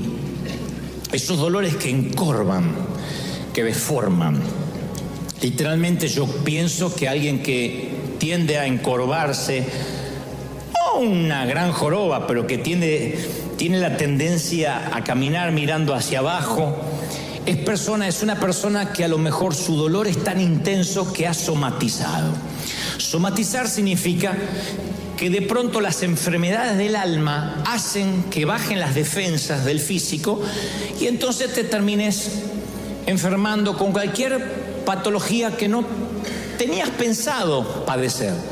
Pero cuando físicamente te estás enfermando, siempre la raíz es un tema espiritual. Por lo general es así. Uno dice, bueno, me contagié, esto era hereditario, me dijo el médico que circulaba en la sangre, que estaba en el patrón genético. Aún así hay una lectura espiritual. Cuando uno baja las defensas, el sistema inmunológico espiritual baja, uno está, no sé si propenso, pero al menos abierto, abre puertas espirituales para enfermarse, para pasarla mal. Los cuadros depresivos siempre terminan deviniendo, a veces en tumores, en cáncer. Y esto no es la prédica alocada de un orador apocalíptico. Esto es comprobado de manera científica. Las personas que tratan con los pacientes dicen, cuanto mejor se sienten emocionalmente, almáticamente, mejor van a responder inmunológicamente a todo lo que tenga que ver con enfermedades que se pueden adquirir. Entonces hay gente que ha ido durante todo este año de alguna forma torcido, deformado, y estoy hablando obviamente en el alma. Hay algunas circunstancias que literalmente te pueden hacerte ver desfigurado, y estoy hablando, insisto, del interior y no del exterior. Después del exterior, si además te enfermas, son 3 puntos aparte, pero el que interiormente estemos luchando con algo, el alma empieza a milanarse. Nos volvemos gente pequeña a pesar que estamos más grandes en edad. Y entonces vamos arrastrando traumas profundos, y esos traumas nos encorvan, nos desfiguran. Insisto con esto que Dios nos ha hablado en otros domingos. Somos adultos, pero no dejamos de ser aquellos niños. Aquella información, no solo genética, sino la información del entorno que nos dieron, la manera en que nos criaron, familias funcionales o disfuncionales, cariño o la falta del mismo, nos fueron parando en la vida de un modo tal que hoy, llegando a hacer este balance en el mes de diciembre, algunos nos damos cuenta que estamos arrastrando dolores. Claro, escrituralmente decimos que el Señor hace todas las cosas nuevas, y escrituralmente lo es.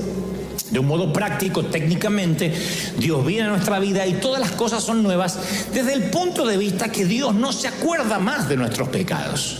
Entonces pasamos por las aguas del bautismo como un símbolo, dejamos atrás la vieja vida y somos hechos nuevas criaturas. Pero eso no es magia, eso no es ósmosis.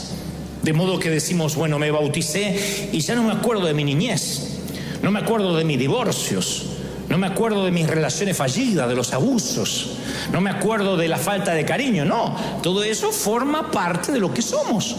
Luego del bautismo o de aceptar a Cristo por confesión de fe, seguimos creciendo conforme a la estatura de la plenitud de Cristo. Y ese crecimiento es paulatino, con el dolor inherente que conlleva. O sea, vamos creciendo, pero también hay un dolor. El crecer duele. Entonces hay problemas, hay relaciones, incidentes que nos van pasando en la vida, que están en el pasado, pero a veces vienen a invadir nuestro presente con todo el dolor emocional que eso significa. Y hoy yo sé y percibo, porque el Señor me lo ha hecho sentir, que muchos están con las últimas fuerzas, no pueden más. Y dicen, no sé ni cómo llegué. ¡Qué año! Y a veces el año nos golpea, nos deja en la lona, nos da un golpe tras otro y nos volvemos a levantar. Porque Dios nos ordena levantarnos, pero los golpes terminan doliendo y a veces traen un dolor emocional. Son cosas del pasado que empiezan a alterarnos emocionalmente la vida tal como la conocíamos. Y en ese vivir como puede, uno a veces se lastima con algo, y como no tenemos un pastor, un consejero, un líder, entonces ¿qué hacemos? Nos protegemos el corazón y decimos, no me dañan más. No confío más en los hombres, no confío más en las mujeres, no confío más en los pastores, no confío en los profesores, en los tíos, etcétera, en quien te haya fallado. Por eso la verdadera soledad no tiene que ver con el hecho si compartes una cama o una casa con alguien. La soledad se intensifica mucho más cuando tienes muchas razones para no estar solo y sin embargo te sientes solo. ¿Y por qué te sientes solo? Bueno, no siempre es así, pero me atrevería a pensar de que muchas veces nos sentimos solos porque hacemos un caparazón para que no nos vuelvan a lastimar, No siempre la soledad significa que no quieren ayudarte, porque no hay ausencia de rostros, hay solo ausencia de intimidad.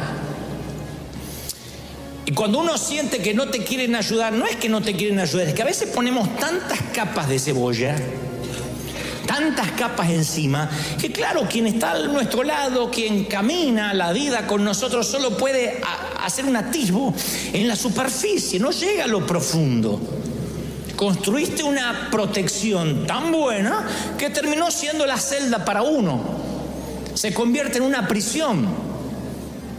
Entonces vives en soledad. Dice, me siento solo, me siento triste, no sé, no me entiende mi cónyuge, no me entienden mis hijos. ¿Será que el problema lo tienen todos?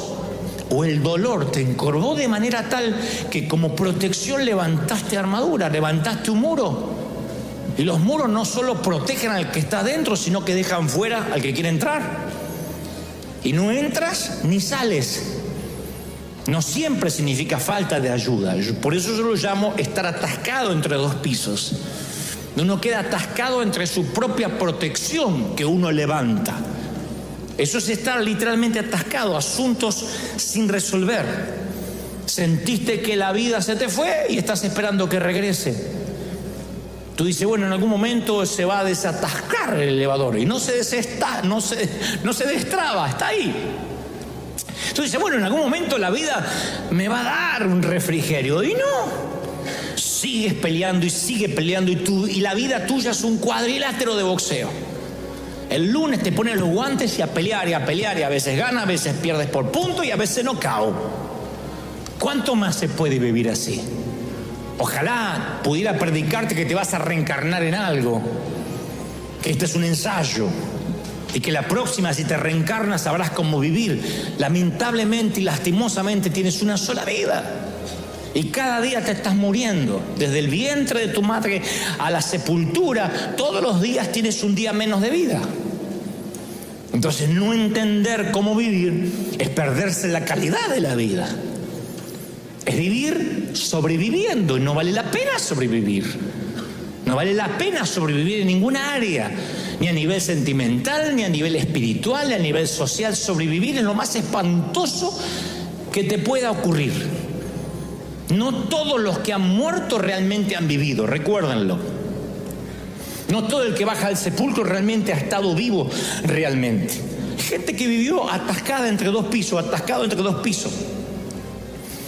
Me consta de gente que vive queriéndole probar algo a alguien que ya no está en su vida. Uy, lo hemos visto tantas veces en la iglesia.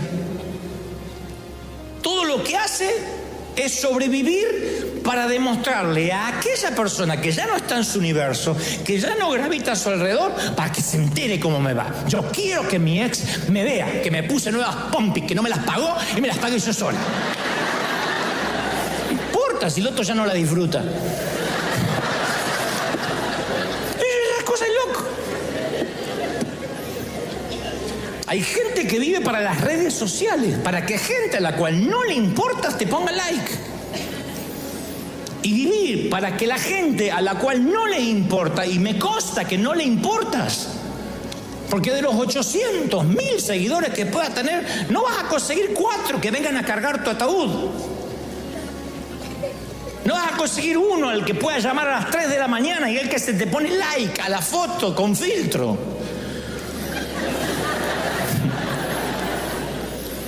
Descubrir eso, descubrir por tu salud emocional que no sirve vivir buscando identidad o definición del que dirá. Hay otros que todo lo que hacen es para que el padre se sienta orgulloso. Y tienes 40 años, 50 años y todavía quieres ganarte la aprobación de papá. Diré lo que dije en el servicio anterior. Posiblemente no te la ganes nunca por una cuestión de brecha generacional. Hay cosas que nuestros padres ya no nos van a entender, como nosotros hay cosas que no entendemos a nuestros hijos. La religión te mete en una caja y no molestes. Trata de molestar lo menos posible. Vístete como yo te digo, repite lo que dice el pastor y a casa feliz. Pero no eres feliz. Porque tarde o temprano el techo de cristal se rompe. Y te das cuenta que eres tú siendo esa niña con todo o ese niño con todo lo que viviste. Y necesitas sanidad, necesitas que alguien venga y diga, tú tienes que beber un agua que te quite la sed. Son demasiadas cosas ocultas que no te dejan vivir. La niña o el niño que fue abusado, después de eso, quiere ir a jugar con otras niñas y se siente demasiado vieja. Quiere meterse en el mundo de las adultas y es demasiado niña, atascada entre dos pisos. ¿Creen que se va a desatascar alguna vez? No, Señor. A menos que Dios intervenga, a menos que Jesús se siente junto al pozo, a menos que Dios le saque la curvatura de su espalda, esa mujer vivirá atascada entre dos pisos. Son la generación olvidada. Se ponen mantillas y van a las iglesias, se ponen faldas largas y defienden la sana doctrina. Por dentro están destrozadas. Las he visto. Destrozadas por lo que la vida les hizo y nadie se atreve a hablarles porque son la generación olvidada. Las hay ejecutivas y amas de casa, atractivas y comunes, anoréxicas y gordas, promiscuas y frígidas. Y todas tienen el mismo dolor. Y pululan en nuestras iglesias, vienen en Navidad y a Easter levantan las manos y parece que todo está bien. Y tú piensas, ¿y qué de los muchachos, de los hombres? Los hombres somos un poco más imbéciles. Más. Por eso Pablo dice que las cosas que yo tenía para mí como ganancia, le dice a los filipenses, las estimé como pérdida por amor de Cristo. Porque los hombres tenemos otra manera de esconder el dolor. No lo escondemos con traje de diseño, ni con bolsos caros, ni con delineadores, ni con formar un hogar, porque la mujer tiende a tapar el dolor con una foto de hogar. Entonces lo que no tiene como amor, lo quiere tener como hogar. Me consta de mujeres que se quieren quedar embarazadas rápido para que el amor de ese niño cubra lo que no tiene con su cónyuge. Entonces trata de tener hijos. Y dice, me voy a dedicar a mi hijo, voy a amar a mi hijo y mis hijos son todo para mí, porque lo que quiere es tapar el dolor con una foto de hogar. Una chimenea, regalos bajo el árbol. ¡Hey! Tengo un hogar. Pero el dolor está allí, es un apósito cubriendo lo pútrido. El hombre, les dije, es más imbécil. El hombre cree que puede ocultar el dolor manejando un Mercedes. Cree que puede ocultar el dolor manejando un Audi, pagando un mortgage caro. El dolor está en todas partes. Las mujeres lo ocultan con rímel y los varones con créditos. Y abrimos una billetera con muchas tarjetas. Como si un poco de plástico nos pudiera sanar todo lo que hemos pasado en la vida. Por Dios. ¿Quién puede sanar? ¿Quién puede surcir el dolor? No hay forma de cambiar el pasado, yo sé que no. La manera de cambiar el pasado y de dejar que Dios empiece a intervenir está escondido, semi-escondido en la Biblia. Digo semi-escondido no porque no sea un episodio bíblico relatado, sino porque siempre los predicadores lo suelen usar para levantar ofrendas, para hablar de dinero. Pero aquí yo lo veo como un axioma, como un proverbio para la vida. Lucas 6:38. Dad y se os dará. Medida buena, apretada, remecida, rebosando en vuestro regazo, con la misma medida que medís, serás medido. Yo presumo que esta mujer que tuvo 5 maridos no era necesariamente promiscua, ni que sabía elegir mal, ni que todos la golpeaban. Lo más probable es que estaba tan herida, tenía tanta sed. El Señor miró a esta mujer y no le dijo, pero has cometido pecados, 5 maridos, qué vergüenza, y el que ahora tiene no es tu marido. Él ve en ella a una mujer que tiene sed. Jesús sabe que los caballeros que compartieron su cama eran el síntoma, pero ella es la patología, y le habla de su sed interior. Una persona en pedazos siempre busca validación. Cuando tienes un tanque emocional muy grande, necesitas que te amen. Y cuando hablo que te amen, no es que te compren ropa. ni cartera, ni bolso, ni que te lleven de vacaciones, ni que te den un auto. Cuando te hablo te amen, significa que alguien te mire a los ojos, llegue a tu alma y te dé lo que necesitas. Y entonces cuando tienes sed de amor, tomas malas decisiones. La sed es mala consejera. La sed te hace tomar decisiones que te puedes arrepentir toda la vida. Hay gente que se ha casado con sed de amor y no enamorada.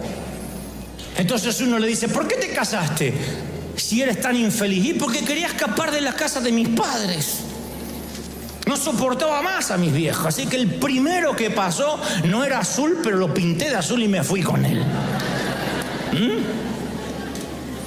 Otros dicen, ¿y por qué emprendiste eso? Y porque lo quería emprender porque estaba harto de lo otro. Entonces, para escapar de algo, emprendieron otra cosa.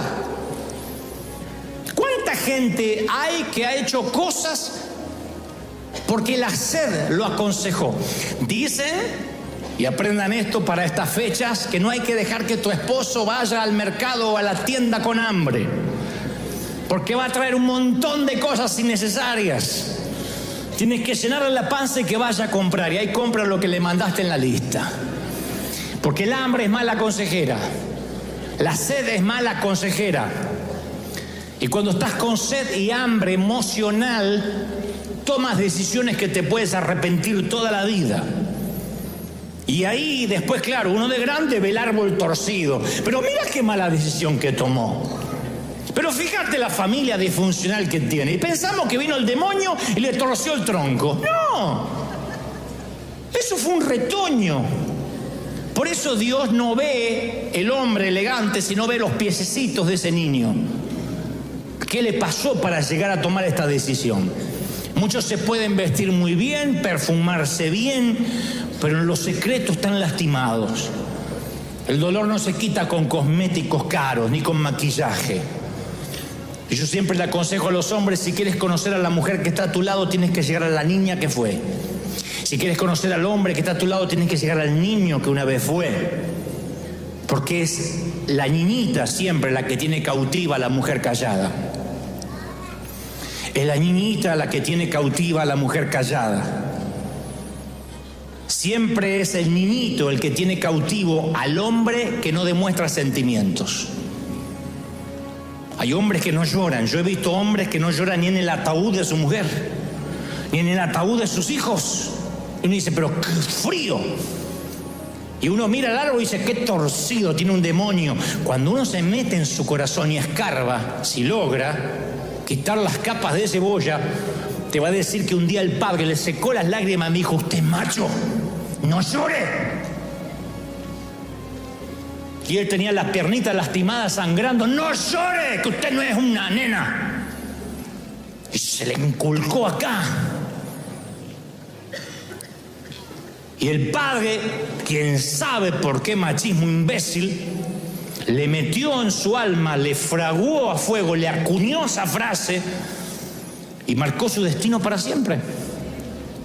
Y le quitó una de las mayores y más lindas emociones que un ser humano pueda tener, independientemente si eres hombre o mujer. Porque hombre no te hace no llorar. Lo que te valida como hombre es tomar decisiones, tener responsabilidad, tener carácter, amar a Dios, cuidar lo que Dios te dio, ser un líder, ser una persona de bien, no llorar o no llorar. Eso tiene que ver con temperamento. Hay cosas que nos marcan. Pero me he dado cuenta que cuando estoy en una sesión de consejería, en un momento ya no estoy tratando con el adulto. Sí o sí, casi siempre es un patrón. Sí o sí yo empiezo a darme cuenta que estoy tratando con resultados o con influencias de experiencias pasadas. Cuando alguien me dice, yo no puedo perdonar, y digo, pero ¿por qué si el Señor te perdonó? Y entonces se empieza a retrotraer de que a lo mejor él vio a sus padres pasar por lo mismo y vio como su madre no perdonó tampoco a su papá, por ejemplo. O alguien que dice, yo no puedo prosperar, yo empiezo a ganar dinero, parece que voy a ir bien, pero gano 5 y gasto 7. Siempre vivo endeudado, no sé qué me pasa. Tengo un espíritu, no tiene un espíritu. Cuando uno empieza a escarbar y empieza a buscar arqueológicamente en su pasado, llega, trazando una línea de puntos invisibles, a una mala administración que él vio cuando era más joven, o que mal aprendió. Siempre que un árbol está torcido, hay un retoño que se empezó a torcer y que nadie se dio cuenta. Por eso yo decía en el servicio anterior, y voy a insistir con esta idea, cuando una dama, por ejemplo, se acerca a buscar ayuda, que es muy difícil, porque cuando una mujer está muy dolida suele callarse, hablaré de eso en unos minutos. Pero cuando una mujer busca ayuda, uno no puede confundirse con el sonido de los tacones altos, con la ropa de diseño o el bolso de marca. Si uno mira con los ojos del Espíritu, uno va a notar que no son los tacones los que suenan, sino los golpecitos de unos pies pequeños. Esa mujer sigue siendo una niña para Dios. Nosotros vemos la vejez. Nosotros estamos envueltos en una cápsula de tiempo y todo se basa en horas, en meses, en años, décadas, centurias, siglos. Dios no. Dios ve la vida como un todo. Y Él sabe el niño que dejaste de ser y el adulto que eres. Él te ve como una misma persona, sin edad. Por eso Dios te puede dar una misión a los 80 años, como a Moisés. O puede llamarte como a Jeremías, siendo un muchacho. Porque Dios no te mira con la edad, como nosotros medimos a la gente con la edad y decimos está muy viejo para esto, está muy joven para esto otro. Entonces a veces uno se confunde, ve el árbol torcido, ve la dama con tacones altos, bien delineada, maquillada, pero Dios ve esos piecitos pequeños de la niña que tuvo que abrirse paso ante los retos, ante la adversidad, ante la lucha. Nosotros vemos simplemente adultos corriendo al altar, pero el Padre escucha el sonido de los pies pequeños. El sonido de esos piececitos, de esos niños quebrados, que cuando son grandes todavía están doblados, porque fueron quebrados de niños. Entonces cuando alguien es adulto y está doblado, por esas quebraduras de la adolescencia, de lo que pasamos, hay mujeres que corren de brazo en brazo, de hombre en hombre. Hay hombres que corren de mujer en mujer. Hay gente que corre de iglesia en iglesia, no se puede asentar, tiene un espíritu de nómade. Y uno dice, ¿qué le pasa? Este es un frío, aquella es una promiscua o una ninfómana, este es un adicto al sexo. Y no siempre es tan lineal y tan literal el diagnóstico. A veces el que corre de brazo en brazo o el que busca afecto es gente que de alguna forma está cansada de viajar y nunca llegar a destino. Está tan quebrado, tan doblado, que si se mirara a sus pies y sus pies pudieran hablar, le preguntarían, ¿dónde he estado? ¿Dónde te han llevado esos pies? ¿De qué están huyendo? A veces nos quedamos estancados, y así le puse a este mensaje para que no te lo olvides, estancado entre dos pisos, que es lo peor que te puede pasar en un elevador. A mí me ha pasado muchas veces que el elevador hace y se queda entre dos pisos. No estás ni en el tercero ni en el segundo, queda en el medio. Hasta que los bomberos no te vienen a rescatar, ahí te quedas. En un elevador es solo un pésimo momento y una anécdota más para contar. En la vida es más grave.